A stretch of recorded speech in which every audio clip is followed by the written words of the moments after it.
ይህ ድምጽ ዝም ብሎ የሞተር ጩኸት አይደለም። ይህ የስሜት ትዕቢትና የበቀል ታሪክ ነው። ይህ ድምጽ የተወለደው በምርምር ላብራቶሪ ውስጥ ሳይሆን በአንድ የተናደደ ገበሬ ልብ ውስጥ ነው። እንኳን ወደ አስደናቂው የላምቦርጊኒ ዓለም በደህና መጣችሁ። ዛሬ ዝም ብለን መኪና እንዴት እንደሚሰራ እናያለን። ይልቁንስ አንድ ሰው በደረሰበት ንቀት ተነሳስቶ የዓለምን መኪና ታሪክ ለዘላለም የቀየረውን አስደናቂ ታሪክ እንመረምራለን። ከትራክተር ፋብሪካ ተነስቶ የፌራሪን ግዛት ያናወጠውን የፌሩቺዮ ላምቦርጊኒ ህልም እንመለከታለን። ይህ የ10 ደቂቃ ጉዞ ነው። በዚህ ጉዟችን ይህንን መኪና ከሌሎች ሁሉ ልዩ የሚያደርጉትን 3 ትልቅ ሚስጥሮች አብረን እንመለከታለን። የመጀመሪያው ሚስጥር በጥንታዊ መዶሻ ውስጥ የተደበቀ ሲሆን የመጨረሻውና ወሳኙ ሚስጥር ደግሞ የመኪናው ነፍስ የሚፈተንበትን የመጨረሻው ቅጽበት ነው። እስከ መጨረሻው አብራችሁን ቆዩ፣ ምክንያቱም ይህ ታሪክ ስለ መኪና ብቻ ሳይሆን የሰው ልጅ ህልም ምን ያህል ኃይል እንዳለው ያሳያል። ታሪካችን የሚጀምረው ከ20ኛው ክፍለ ዘመን አጋማሽ ላይ ነው። ፌሩቺዮ ላምቦርጊኒ የተባለ አንድ ብልህና ታታሪ ሰው ነበር። በሁለተኛው ዓለም ጦርነት ወቅት በሜካኒክነት ካገለገለ በኋላ ከጦርነት የተረፉ ወታደራዊ ተሽከርካሪዎችን ወደ ትራክተር በመቀየር የራሱን ንግድ ጀመረ። ስራው በጣም ስኬታማ ሆነና በጣሊያን ውስጥ ካሉ ትልቅ የትራክተር አምራቾች አንዱ ለመሆን በቃ።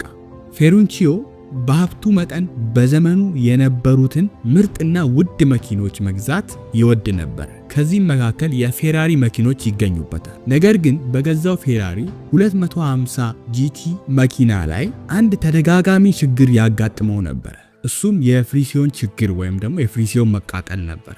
መኪናው በተደጋጋሚ የቆመበት ሲያስቸግረው ወደ ፋብሪካው መመላለስ ሰለቸው። አንድ ቀን ፌሩቺዮ በራሱ ፋብሪካ ውስጥ መኪናውን ሲፈታ አንድ አስገራሚ ነገር አየ።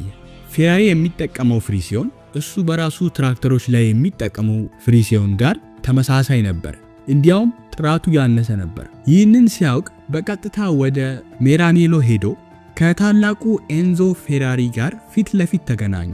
እንዲህም አለው፣ አቶ ፌራሪ መኪኖች ድንቅ ናቸው፣ ግን ፍሪሲዮናቸው ቆሻሻ ነው። ኤንዞ ፌራሪ በትዕቢቱና በንዴቱ የሚታወቀው ይህንን ትችት አልወደደውም። ፌሩቺዮ ከላይ እስከታች በንቀት እየተመለከተ እንዲህ ሲል መለሰለት፣ ችግሩ መኪናው አይደለም፣ ችግሩ ያንተ ነው። አንተ ትራክተር ሰሪ ነህ። ስለ ስፖርት መኪና ምን ታውቃለህ? ሂድና ትራክተርን ብቻ ስራ። ይህ ንግግር በታሪክ ውስጥ ከተመዘገቡ እጅግ ውድ ስህተቶች አንዱ ነበር። ፌሩቺዮ ላምቦርጊኒ በንዴት ከመቃጠሉ የተነሳ በዚያው ቅጽበት አንድ ውሳኔ ወሰነ።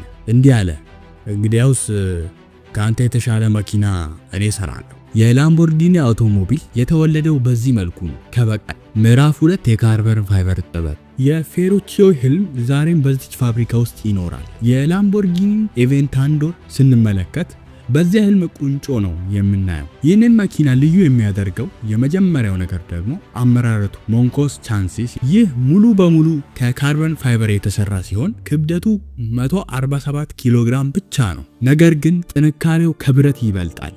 ይህ ቴክኖሎጂ በቀጥታ ከአውሮፕላንና ከጠፈር መንኮራኩር ኢንዱስትሪ የተወሰደ ነው። ልክ በሀገራችን እናቶቻችን በቀጭን ክር ድንቅ ሸማ እንደሚሰሩት ሁላ እዚህም የካርበን ፋይበር ክሮች እጅግ በጣም ጠንካራና ቀላል የሆነ የመኪና አካል ይሰራሉ። ሂደቱ የሚጀምረው በኮምፒውተር ቁጥጥር ያለ ማሽን የካርበን ፋይበር ጨርቆችን በሚሊሜትር ትክክለኛነት ሲቆርጥ፣ ከዚያም ባለሙያዎች እያንዳንዱን ቁራጭ በእጃቸው ሻጋታ ላይ በጥንቃቄ ይደርቡታል። ከዚያም ባለሙያዎች እያንዳንዱን ቁራጭ በእጃቸው በጥንቃቄ ይደረዳሉ። እያንዳንዱ ሽፋን በተለያየ አቅጣጫ ነው የሚቀመጥ። ይህም ከፍተኛ ጥንካሬ እንዲኖረው ያደርጋል። ከዛም በኋላ ሻጋታዎቹ አውቶክሌቭ ወደሚባል ግዙፍ ማብሰያ እቶን ውስጥ ይገባሉ። እዚህ ውስጥ በከፍተኛ ሙቀትና ግፊት ለስላሳ የነበሩት የካርበን ፋይበር ጨርቆች ተዋህደው እንደ ብረት የጠነከረ ነገር ግን ከብረት እጥፍ የቀለለ አካል ይሆናል። ይህ በከፍተኛ ቴክኖሎጂ የተሰራ አካል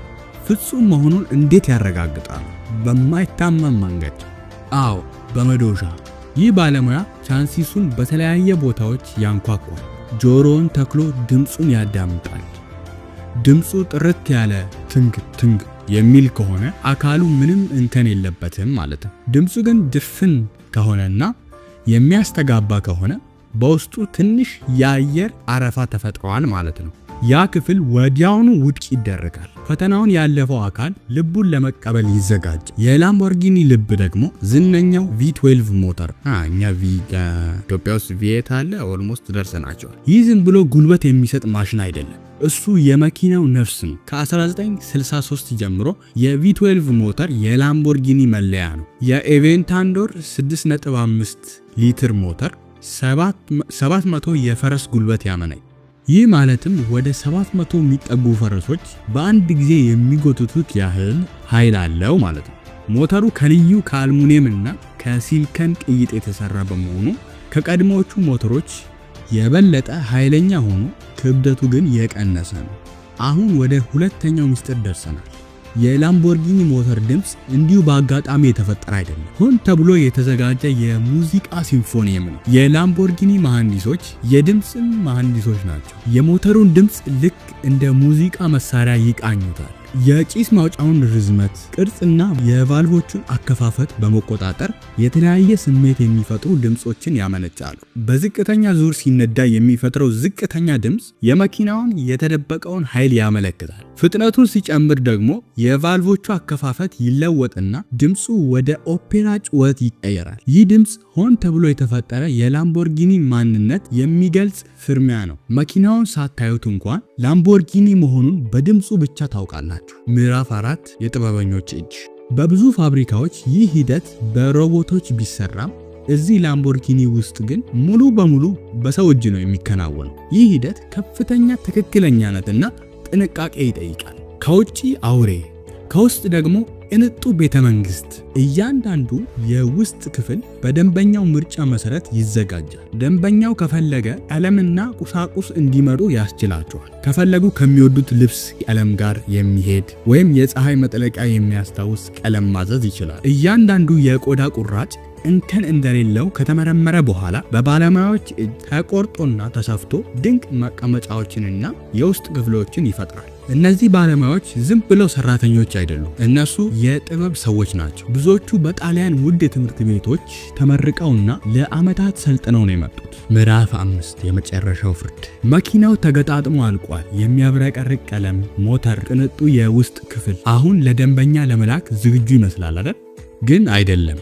እያንዳንዱ ላምቦርጊኒ ከፋብሪካው ለቆ ከመውጣቱ በፊት ተከታታይ ከባድ ፈተናዎችን ማለፍ አለበት። በመጀመሪያ የፍሬን ፈተና። መኪናው ሳይንቀሳቀስ ጎማዎቹ በሰዓት እስከ 140 ኪሎ ሜትር እንዲሽከረከሩ ይደረግና የካርበን ሴራሚክ ፍሬኖቹ አቅም ይለካል። የኤቬንታዶር ፍሬን መኪናው በሰዓት ከ100 ኪሎ ሜትር ፍጥነት በ30 ሜትር ርቀት ውስጥ ሙሉ በሙሉ ማቆም ይችላል። በመቀጠልም የውሃ ማዕት ፈተና ነው። መኪናው በልዩ ኮንቴነር ውስጥ ገብቶ ከሁሉም አቅጣጫ ከፍተኛ ግፊት ውሃ ይረጭበታል። ይህ ትንሽም የውሃ ጠብታ ወደ ውስጥ እንዳይገባ ለማረጋገጥ ነው። እስከዚህ ድረስ አብራችሁን ስለቆያችሁ ቃል በገባናችሁ መሰረት የመጨረሻውና ወሳኙን ሚስጥር የምንገልጥበት ጊዜ ደርሷል። ከሁሉም ፈተናዎች በኋላ የመጨረሻው ፍርድ ይሰጣል። ይህም ፍርድ የሚሰጠው በማሽን ሳይሆን በአንድ ሰው ነው፣ የሙከራ አሽከርካሪ። ይህ ሰው መኪናውን ይዞ ከፋብሪካው ይወጣና በአቅራቢያው ባሉ መንገዶችና የሙከራ ሜዳዎች ላይ ያሽከረክረዋል። ይህ ዝም ብሎ ቴክኒሻን አይደለም። እሱ የፌሩቺዮ ላምቦርጊኒ መንፈስ ወካይ ነው። መኪናውን ሲያሽከረክር የሚጠይቀው አንድ ጥያቄ ነው። ፌሩቺዮ በዚህ መኪና ይኮራ ነበረ ወይ? የሞተሩን ድምጽ ያዳምጣል። የማርሽ ለውጡን ቅልጥፍና ይሰማዋል። የመሪውን ምላሽ ይለካል። ትንሽም አለመመጣጠን ቢሰማ መኪናው ወደ ፋብሪካው ይመለሳል። የሙከራ አሽከርካሪው 100% እስኪረካ ድረስ መኪናው የትም አይሄድ። እሱ ፍጹም ነው ብሎ ሲፈርም ብቻ ነው ያኔ መኪናው የፌሩቺዮ ላምቦርጊኒ ስም ለመሸከም ዝግጁ የሚሆነው። እንግዲህ ከትራክተር ፋብሪካ ከተነሳ የበቀል ስሜት ዛሬ በዓለም ላይ ካሉ እጅግ ተወዳጅ የተከበሩ መኪኖች አንዱ ተፈጥሯል። እያንዳንዱ ላምቦርጊኒ ዝም ብሎ የብረትና የካርበን ፋይበር ክምር አይደለም። እሱ የአንድ ሰው ህልም፣ የብዙ ሰው ጥበበኞች ላብና የማያልቅ የፈጠራ ፍላጎት ውጤት ነው። አንድ ሰው በስራው ሲያምንና በንቀት ሳይበገር ሲቀር ምን ያህል ታላቅ ነገር መፍጠር እንደሚችል ያው ምስክር ነው። ይህን አስደናቂ ጉዞ ከኛ ጋር ስላደረጋችሁ ከልብ እናመሰግናለን። ቪዲዮውን ከወደዳችሁት ላይክ ማድረጋችሁን እንዳትረሱ። የኛም ቪዲዮዎች ደግሞ ሲለቀቁ ወዲያውኑ ለማየት ሰብስክራይብ ማድረጋችሁን እንዳትረሱ። እስከምንገናኝ ድረስ ደህና ሁኑ።